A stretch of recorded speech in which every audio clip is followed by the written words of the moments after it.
Mana dengan sistem penggajian? Kemarin itu ada beberapa instansi yang sudah memberhentikan untuk pembayaran honorarium gitu ya. Nah, ini menimbulkan teman-teman kekhawatiran lah. Nah, oleh sebab itu Bu Menteri mengeluarkan surat supaya tetap dianggarkan untuk pembayaran tenaga non-ASN, khususnya bagi mereka yang sedang mengikuti seleksi. Jadi supaya tidak ada kekosongan. Jadi walaupun tidak ada seleksi misalnya, itu kan tetap harus dianggarkan. Bisa dibayar dari non belanja pegawai. Jadi yang masih bekerja begitu ya, apalagi hanya beberapa bulan, berarti masih bisa dianggarkan dan bisa dibayar sambil menunggu proses pengangkatan tenaga non ASN. Kemudian ada teman-teman yang memang tadi masa kerjanya masih kurang 2 tahun, dan itu kan menjadi salah satu saran. 2 tahun ataupun berapapun yang mengetahui persis itu kan di instansinya masing-masing. Mungkin mereka juga sudah bekerja, mungkin juga bisa dipertimbangkan ya, bisa dipertimbangkan. Ini ada non ASN tadi usianya sudah 57 tahun. Jadi kalau mereka syaratnya itu kan 1 tahun sebelumnya, berarti di usia 58 tahun. Berarti kalau mereka sampai di 2025, maka penganggaran itu sambil berjalan mereka ikut seleksi kan bisa memungkinkan mereka sampai di akhir. Tapi apakah nanti kebijakannya akan mengikuti seleksi P3K atau tidak, tergantung nanti 57-nya di bulan apa kan gitu ya. Jadi kalau masih bisa 1 tahun ke depan kan masih memungkinkan. Tapi hanya tinggal 6 bulan misalnya, saya kira ke depan itu ada anggaran yang harus dialokasikan. Bisa sampai pertengahan 2025, misalnya kalau memungkinkan ya dia bisa. Kemudian bagaimana nanti yang mekanisme yang untuk yang paruh waktu. Paruh waktu itu pertama dari Riau ya, ini sekaligus ya.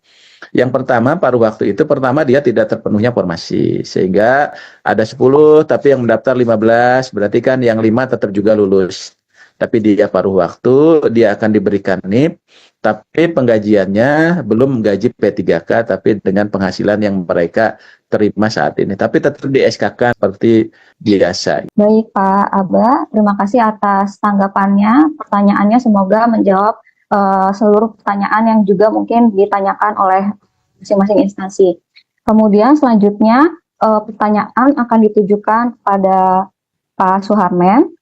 Ada 3 pertanyaan yang ditanyakan oleh beberapa peserta. Yang pertama, bagaimanakah skema optimalisasi pada P3K tahap 1? Karena sesuai dengan Kepmenpan 347, diktum ke-32, itu masih terdapat kekosongan formasi setelah pengumuman. Selanjutnya, untuk penyelesaian konfirmasi tenaga non-ASN yang belum sempat melakukan pendaftaran melalui aplikasi SRC-ASN, apakah masih bisa diperpanjang untuk waktu konfirmasi submit finalnya. Apabila terdapat perbedaan pendidikan pada database dan aktualnya ketika melamar yang bersangkutan masuk ke jabatan tampungan yang lebih rendah dari ijazah yang dimiliki. Misalnya contohnya terdata S1 tapi saat melamar masuknya ke jabatan yang dengan kualifikasi pendidikan D3. Pertama adalah optimalisasi P3K atau penerimaan P3K tahap 1. Betul Bapak Ibu, nanti tentu saja berapa persisnya formasi, tadi saya sudah menyampaikan di awal bahwa potensi, jadi saya menyebutnya potensi Bapak Ibu, tapi adalah potensi P3K penuh waktu yang akan bisa terisi kalau berdasarkan data hasil seleksi, itu sebanyak 680.124 formasi. Kenapa ini saya sebut dengan potensi? Karena ada kemungkinan jumlah ini akan bertambah. Kenapa bisa bertambah? Karena ada optimalisasi. Tetapi juga ada potensinya berkurang. Kenapa? Karena kemudian yang lulus seleksi kemudian tidak mau mengambil formasi kelulusannya. Berarti pada saat yang bersangkutan mendaftar di P3K tahap 1 kemarin, yang bersangkutan masih galau memilih. Jadi, ya udah pilih dulu saja ini, nanti lu mau terima atau nggak diterima gitu. Nah, ini yang mungkin jumlah potensi ini tentu akan bisa berubah. Apakah berapa besarnya perubahan tentu nanti setelah Pak Deputi Mutasi di BKN, Deputi Layanan Kepegawaian, sekarang nomenklaturnya, itu sudah selesai melakukan pengolahan hasil kelulusan P3K tahap 1 ini. Nah, setelah kita melakukan pengolahan, nanti sebenarnya di dalam ketentuan, optimalisasi itu nanti tidak kita lakukan di tahap 1, Bapak Ibu. Tetapi optimalisasi itu pada dasarnya akan kita lakukan di tahap 2. Jadi yang di tahap 1 ini, kita baru mengolah as it is dulu. Jadi yang 680.124 itu adalah yang benar-benar lulus seleksi memenuhi peringkat dan masuk di dalam P3K penuh waktu. Nah, optimalisasi nanti akan kami lakukan kalau ternyata masih ada nih yang sisa, itu akan kita lakukan di pengolahan di tahap kedua. Jadi setelah tahap 1 dan tahap 2 tentu nanti urutannya adalah yang di tahap 1 tadi itu akan mendapat prioritas pertama, tetapi tujuannya adalah supaya semua kemudian bisa mendapatkan hak yang sama, yang setara. Karena ini sifatnya adalah afirmasi. Jadi tidak mungkin afirmasi kemudian diberikan hanya dengan asas ketidakadilan misalnya. Bahwa semua orang yang mengikuti seleksi P3K, baik itu tahap 1 ataupun tahap 2, kemudian mendapatkan afirmasi yang sama untuk mendapatkan optimalisasi. Jadi Mbak Win, optimalisasi itu nanti akan kita lakukan di tahap kedua, setelah tahap kedua selesai. Itu yang pertama. Yang kedua adalah terkait dengan konfirmasi tenaga non-ASN apakah bisa diperpanjang? Bisa Bapak Ibu, nanti kami akan perpanjang jadwalnya untuk Bapak Ibu bisa mengkonfirmasi apakah jabatan-jabatan tadi akan diperlukan atau tidak oleh Bapak Ibu. Nanti kami akan melakukan perpanjangan. Itu yang kedua. Yang ketiga adalah terkait dengan perbedaan pendidikan di dalam database. Jadi nanti jenjang pendidikan, kalau jenjang pendidikan yang dimiliki oleh yang bersangkutan ternyata lebih tinggi dari persyaratan yang pada jabatan di jabatan tampungan, maka yang bersangkutan bisa mendaftar di dalam jabatan tampungan tadi. Jadi kualifikasi pendidikan pada jabatan tampungan itu tidak menjadi persyaratan mutlak, karena tadi tujuan kita adalah untuk segera menyelesaikan yang mereka-mereka yang terdaftar di dalam database non-ASN tadi. Demikian Mbak Vin. Selanjutnya kami akan membuka 2 pertanyaan langsung dari Bapak dan Ibu yang sudah raise hand.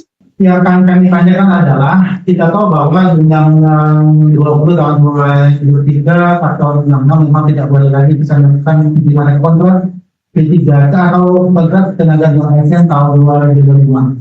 Secara spesifik memang di setiap daerah kemudian itu masih ada tenaga non-ASN dengan masa kerja di bawah 2 tahun.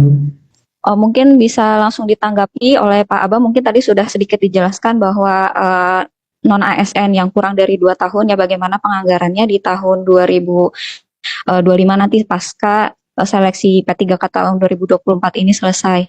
Sedangkan tenaganya masih dibutuhkan gitu di masing-masing instansi. Silakan Pak Abah untuk menanggapi. Jadi yang pertama tadi disampaikan Pak Soleh bahwa ini mungkin ini ya Pak Deputi ya Pak Anwin, bukan hanya di tempat Pak Soleh, ini tempat yang lain juga mungkin ada pertanyaan yang sama.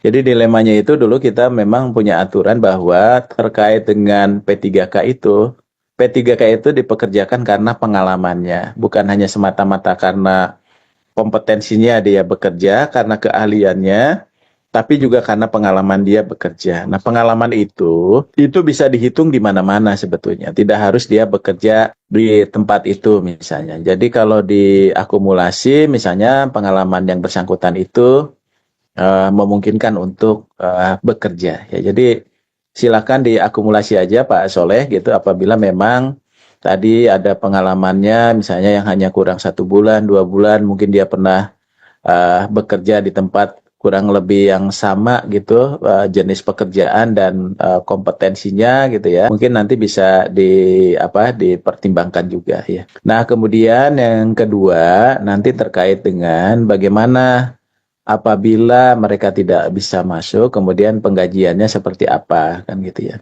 Nah oleh sebab itu nanti ngacu aja kepada surat Bu Menteri, tapi ada limitasi waktunya kan surat itu sampai ke pengangkatan. Nah oleh sebab itu nanti Coba nanti kita lihat perkembangan untuk lebih lanjutnya. Karena aturan itu kan harus ada jelas limitasinya, siapa yang boleh, siapa yang tidak, kan sesungguhnya gitu Pak Armen ya.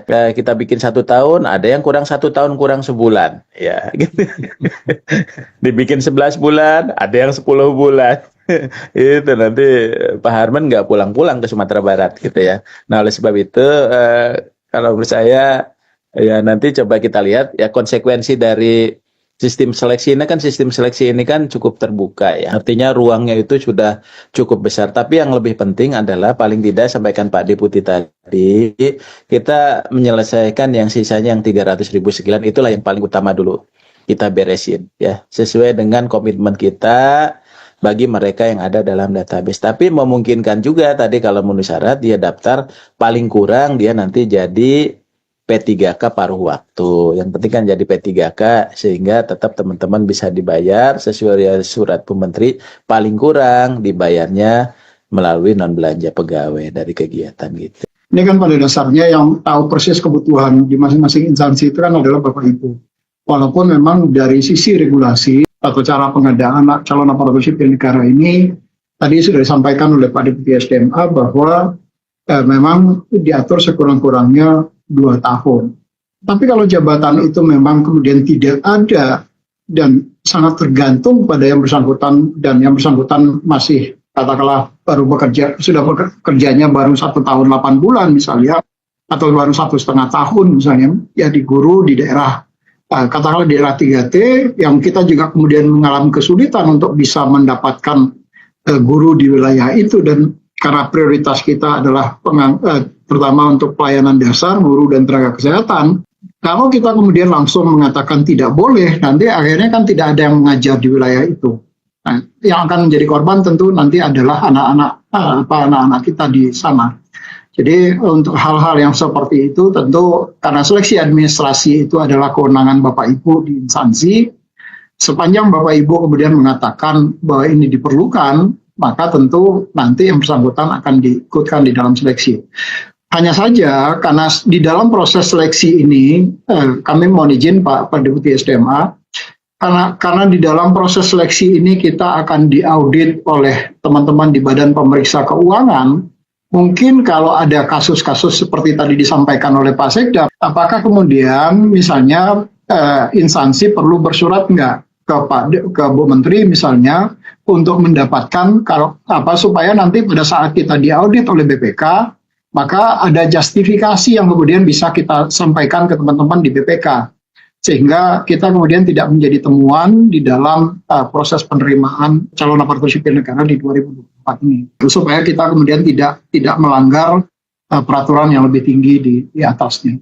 Bagaimana instansi pemerintah yang belum membuka formasi di tahap 1 kemudian memutuskan untuk mengikuti seleksi di tahap 2, dan kebetulan juga pelamar sudah melamar di tempat lain, apakah status mereka di tahun 2025 nanti bisa dilanjutkan gitu ya penganggarannya. Mungkin seperti itu ya Bapak. Kemudian nanti akan dilanjutkan oleh Bapak Suharman bagaimana mekanisme seleksinya gitu ya Pak, terkait dengan Pemda-Pemda yang belum memiliki formasi di tahap 1, kemudian memutuskan untuk mengikuti seleksi atau ikut dalam pengadaan tahun 2024 ini P3K-nya di tahap 2. Silakan Bapak. Harusnya kalau kita tegas selesai ini gitu ya. Karena memang kita banyak afirmasi, kita ingin beresin gitu ya. Tapi rupanya banyak juga yang tadi ya tidak secara konsisten menjalankan kebijakan kita maupun kebijakan teknis yang dilakukan oleh BKN.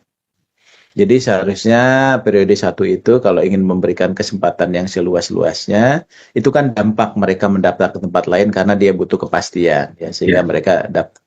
Dan dia daftar ke tempat lain itu kan punya konsekuensi gitu ya. Awalnya orang yang sudah mendaftar kan tidak boleh lagi, tapi sekarang kita berikan kesempatan bagi mereka yang TMS, mereka belum mendaftar. Jadi pertama silakan mendaftar ke periode 2, apalagi tadi ada kesempatan perpanjangan sampai 7 Januari 2025.